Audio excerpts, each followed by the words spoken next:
Hey, I'm Rachel Abbott, and welcome back to the Standard's Tech and Science Daily podcast.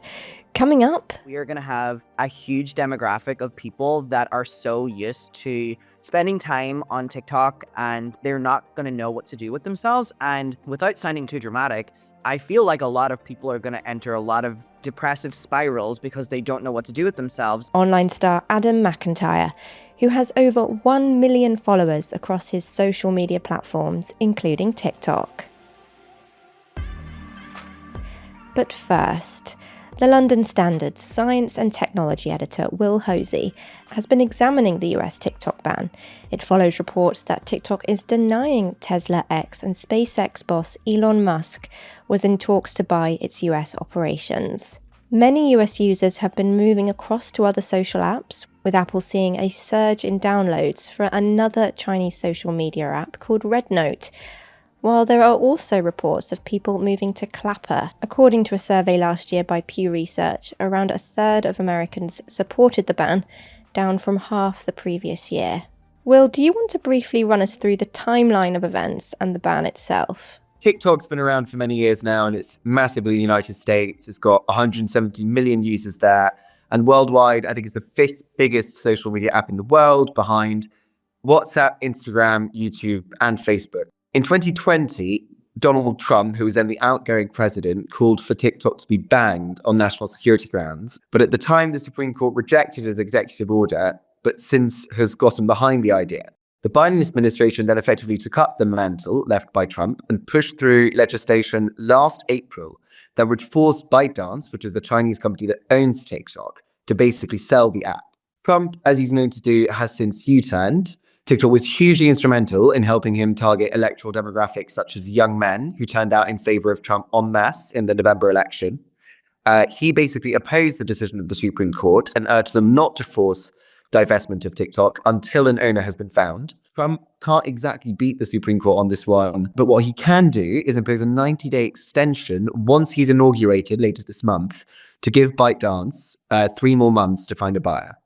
Could you explain the security risks that rung alarm bells? Yeah, so the alarm bells that were raised by Trump have been confirmed ever since by several reports, including one by Thomas Perkins, who's a web engineer at the cybersecurity firm Internet 2.0, and it claimed to reveal excessive data collection by TikTok and expose the app's connection to infrastructure in mainland China. Effectively, the claim is that China is using TikTok to spy on users outside of China, particularly on Americans. American legislators claim that secret briefings have persuaded them of the risk, although such evidence has never been made public. Besides the national security concerns, legislators have their own reasons for wanting to shut down TikTok. Missouri State Senator Josh Hawley, who's a Republican, in the past has initiated a lawsuit against the Affordable Care Act, which sort of shows you where he's at politically, alleged that TikTok disproportionately promotes pro-Palestinian content. And a former representative called Mike Gallagher, who's a Republican who was also the chair of the House Committee on the Chinese Communist Party, was one of the lead proponents of the ban and in the past has called TikTok digital fentanyl. For those who don't know, fentanyl is the illegal opioid that's been ravaging America for the past couple of years. It's very addictive, very dangerous. So interesting rhetorical choice from Mr. Gallagher there.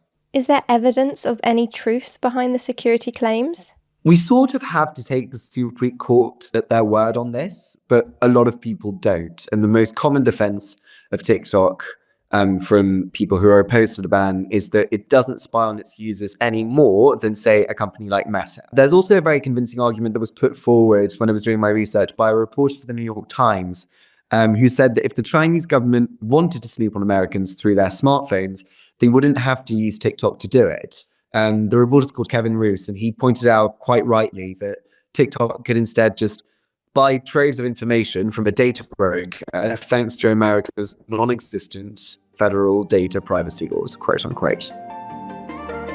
Tech and Science Daily also spoke to Dr. Mark Kennedy, director of Imperial's Data Science Institute. Should we ban Instagram too? Because the same kind of thing is happening, with that app in the sense that it tracks a huge amount of information about people. That information does enter, in some cases, data markets. There have been, kind of lapses in security at Meta that are pretty substantial. there are many young people who are kind of like, get over it, boomer. Your data's out there, Like, I don't feel like we should just give up on privacy and not care about that. Maybe that's because I am older, but I mean, gosh, I think that the silly things that people watch and even the tawdry things that people watch on reels online, are these a revelation? Gosh, I don't know.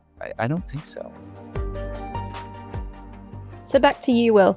Trump's now done a U-turn. Do you think he will prevent the ban? I think he'll try his best to do so, but ultimately the only way that Trump can actually prevent a ban is if someone does buy it, whether that's Elon or anyone else. If he needs to impose a 90-day extension, which seems more and more likely at this stage, and no buyer has been found by the end of that period, I'm not familiar with any recourse that he might have, legal recourse that is, to stand in the way of the Supreme Court's decision. And this is all happening as we approach the inauguration. Exactly. So the stakes are really high. Trump really needs TikTok, and it would play massively to his advantage, I think, if it were to be bought by someone like Musk, whose worldview is quite similar to his. I mean, as it stands, TikTok might be the only left-leaning social media giant that we have, although there are obviously plenty of conservative influences on there too. In your article, you highlight TikTok as an economic behemoth. Walk us through that. Yeah, so TikTok is absolutely massive, okay? I'm going to quote Miranda Priestley, it represents millions of dollars and countless jobs, except of course it's billions of dollars in the case of TikTok. The company reached $7.7 billion in US revenue last year. Ad spend on the app was around $6.4 billion. There was an Oxford economics report that said that TikTok had fueled, I think, enough economic growth for more than 7 million businesses in the US, accounting for approximately 224,000 American jobs and supporting $24 billion in GDP. It's particularly crucial for small and medium-sized businesses. They're the ones who, are on the picket line protesting this. They rely on TikTok enormously for brand exposure and very often also for direct product sales. Naturally, you'd come to the conclusion, therefore, that losing TikTok overnight would be a massive blow to the US economy. Now, I spoke to a man called Anthony Yates, who's a former senior advisor at the Bank of England and who used to teach economics at the University of Birmingham. He says that we've overstated how much of a shock to the US economy and therefore the world economy getting rid of TikTok in the US would be. To read the full article, head to standard.co.uk or tap the link in the show notes. Let's go to a quick break. Coming up in part 2. When you're posting these videos and supporting these social medias, you don't think that one day they're just going to pack up and leave you in the dust. Digital creator Adam McIntyre on the loss of income and memories when a social media app closes down. Make sure to give this podcast a rate and follow.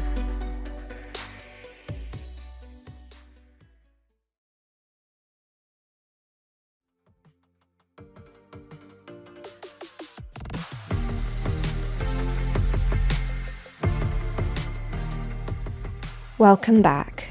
So what happens when the light goes out on these apps, which have become for some not only a livelihood, but also so deeply personal? Irish digital creator Adam McIntyre, aged 22, boasts 1.1 million followers across his social media platforms. Adam has grown up on social media and has been publishing content to his growing followers since he was 8 years old. He's also about to make the big move to live in America from his current home in Brighton. On Tuesday morning, Adam reflected on X about the amount of memories that US users of TikTok lose if a ban were to be put in place. So Adam, to begin with, what's your reflection on the potential ban? Horrible ramifications for people day to day based on small businesses to literally just dealing with, we are going to have a huge demographic of people that are so used to spending time on TikTok and they're not going to know what to do with themselves. And without sounding too dramatic, I feel like a lot of people are going to enter a lot of depressive spirals because they don't know what to do with themselves because, they were very dependent on the app. And obviously you can say that the app should go because people are so dependent on it, but you could apply that to any app. You could apply that to YouTube. You could apply that to Facebook. You could, wherever people are, but it's going to have a huge impact, I fear. And you tweeted about the amount of memories users will lose. Could you tell us about that?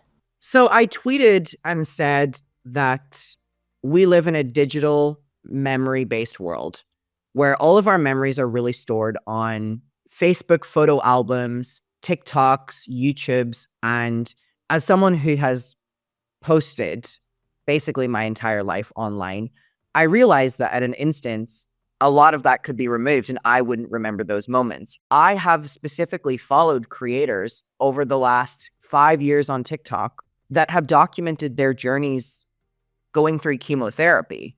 A lot of them unfortunately passed away, and their children now use those accounts as memoriams.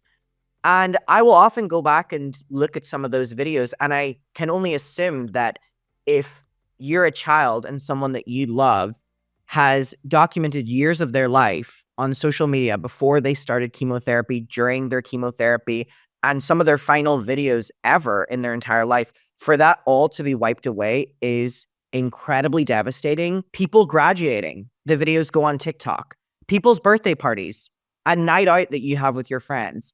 A lot of this is specifically documented on TikTok or other social medias that promote this live posting.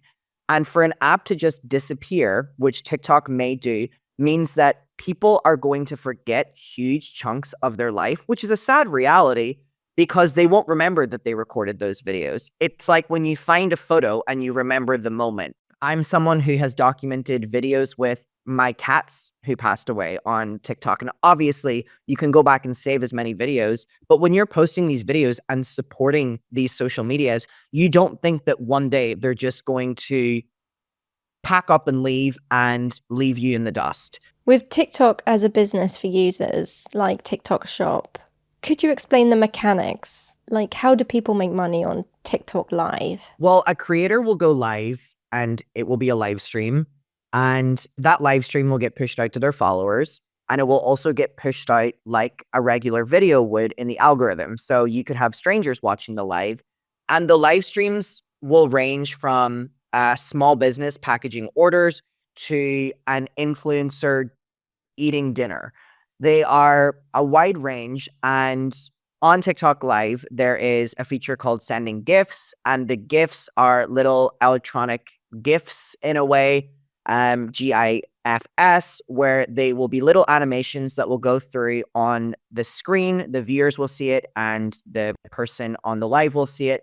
And they have so many different ones and they all range in price. We have ones that will be 1 cent, or we'll have ones that'll be $10,000. And there is a phenomenon of TikTok battles as well, where people will go live at the same time and their audiences will send them gifts, and whoever gets the most amount of gifts takes the overall money from the live stream. So there's a lot of money being made on TikTok Live specifically, and we're seeing some of the biggest digital creators who have depended on TikTok Live specifically because they've left YouTube, they've left TikTok, they've left Instagram, really scramble to figure out where they're going to make their income because they've put everything into TikTok, specifically TikTok Live.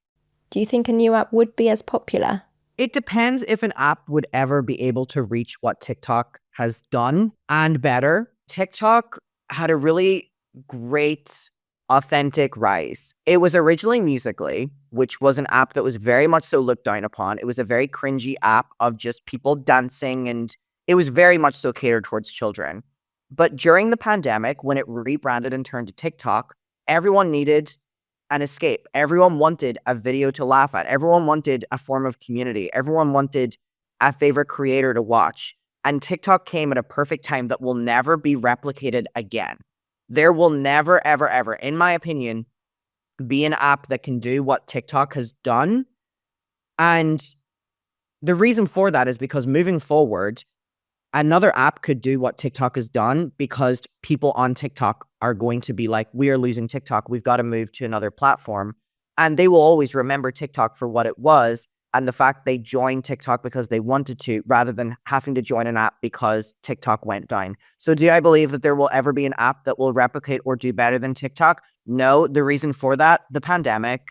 Do you think people need to be more careful about what they post online, on TikTok and beyond? Absolutely, because we are in the world of promoting daily posting every hour, and also live sharing what we're doing, which therefore lets everyone know where we are at every moment in time. And everyone has an enemy in their life, and not everyone needs to know where you are at every time period, specifically if they know that you're there alone. And I think that there's a problem when it comes to people posting with their children, because people will watch that content and start to understand through daily routines that you post where you go to the park, where is your nearest park, where is your nearest, what your daily routine is. Therefore, it's putting you in dangerous positions of people being able to know where you are at every moment. So do we need, as collectively a world, to be more careful about where posting?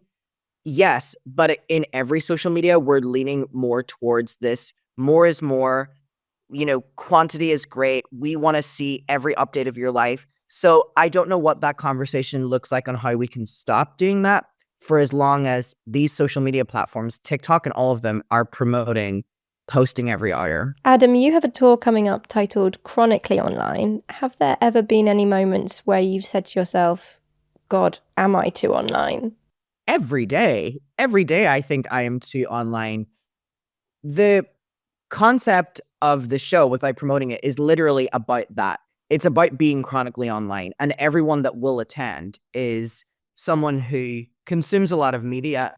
I've been posting on social media since I was about 8 years old. That looked like YouTube videos, Twitter fan accounts, all the rest. I am a child of the internet, but it's crazy because my generation and the generation a little bit before me and a little bit after me were from the time period where the people older than us didn't really know the ramifications of posting on social media as much as what we do. So it's crazy because I know that I was posting on social media videos of myself and stuff like that. But I now look at people being very young and posting on TikTok, and I feel protective, like, oh my God, get off social media. You have no idea what you're going to see and do and expose yourself to. But again, when I was growing up, those conversations weren't happening because no one knew the impact. But there's an entire generation of people my age and a little bit older who've seen the craziest stuff online, and it was because no one knew to protect us. But I feel that moving forward, we kind of got to apply what we know to the other generations, which does look in the form of literal children posting on social medias.